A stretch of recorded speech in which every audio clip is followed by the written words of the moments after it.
everybody! Look what I got in the mail! AJ shouted as he rushed into the clubhouse.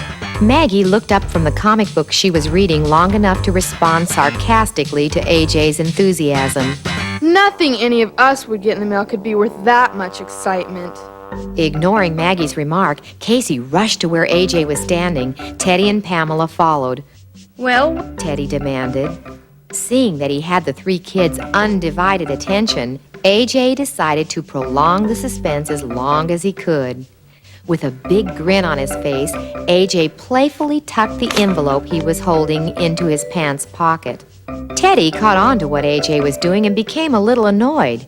Looking at Pamela and Casey, Teddy said, "We don't have time for this foolishness. It's time for our weekly meeting." But I want to see what's in the envelope. Realizing that he might lose his audience, AJ quickly responded, okay, here it is. He pulled the envelope out of his pocket and held it up for everyone to see. Teddy grabbed the envelope from AJ's hand and read the name that was written above the return address. Chris Todd? He looked at AJ in disbelief. Is this an invitation to Chris's birthday party? You got it. Teddy plopped himself down in a nearby chair and whined. You mean Chris invited you to his birthday party? And he didn't invite me? Bingo. Having no interest in Chris Todd's birthday party, Pamela and Casey returned to their previous activities. The dialogue between Teddy and AJ continued. But how could this be? Teddy's lack of enthusiasm over AJ's invitation bothered AJ. Hey man, I worked hard for that invitation, and no one should know that better than you. Don't you remember how hard you worked for that invitation you got last year? On the opposite side of the room, the three remaining club members began their own conversation. So what's the big deal about an invitation to Chris Todd's birthday party? And what does AJ mean when he says worked for it? You girls don't know about Chris Todd's parties because you've never been invited. And chances are you'll never be invited. And just what's that supposed to mean? Maggie's harshness put Casey on the defensive and he fumbled for an answer to her question. What I mean is, you wouldn't be invited to Chris Todd's birthday party because you're girls, and Chris hates girls.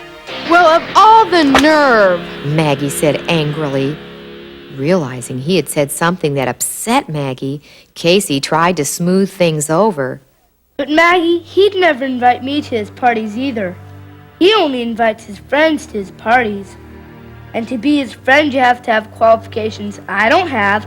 Unmercifully, Maggie continued grilling Casey. Exactly what kind of qualifications are you talking about, Casey? While Casey searched his mind for the correct answer to Maggie's question, Pamela commented, Gosh, Casey, you make it sound as though Chris Todd hires his friends. By this time, the talking among Maggie, Casey, and Pamela had captured Teddy's and AJ's attention, and both boys joined the others. Teddy was the first to respond to Maggie's and Pamela's remarks. You girls probably already know that Chris is super rich. Everything he has is the newest and the best, and everything he does is fantastic. If you're lucky enough to be his friend, you're in for a good time. Teddy paused and AJ took over. Don't you remember the trip Teddy took to Mexico last year? That was for Chris's birthday. Mr. Todd flew Chris and 5 of his friends in his private plane to Mexico. This year, Mr. Todd's flying Chris and 5 of us to Southern California, and we're going to Disneyland. Unimpressed with Teddy's and AJ's account of Chris Todd's wealth and travels, Maggie spoke up. I couldn't care less what some spoiled rich kid does to celebrate his birthday. Let's get back to my original question. What qualifications do Chris Todd's friends need to have? And I'd like to know something else. What gives this kid the right to be so picky?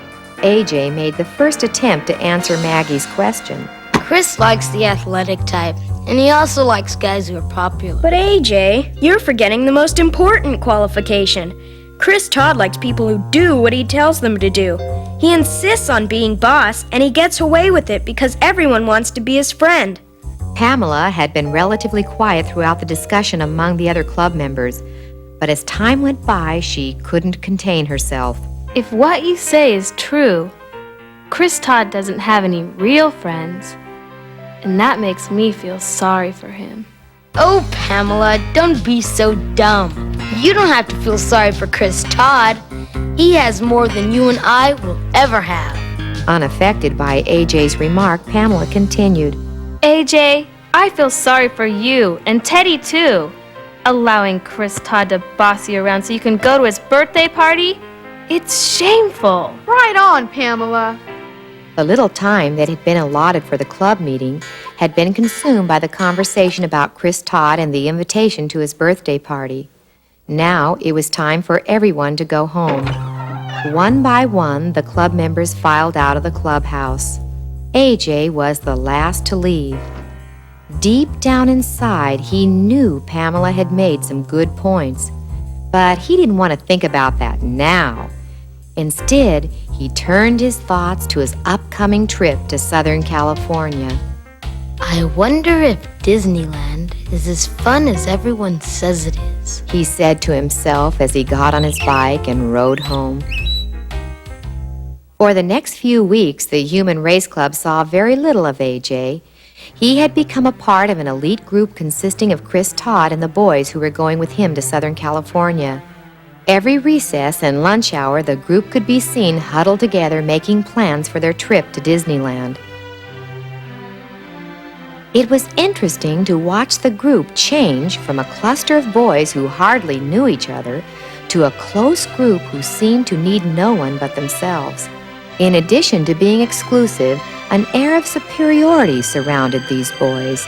After all, how many kids could say they were flying to Southern California on a private plane? As the date of departure drew nearer, there was a noticeable change in the group. It seemed to have lost one of its members. The missing person was Chris Todd.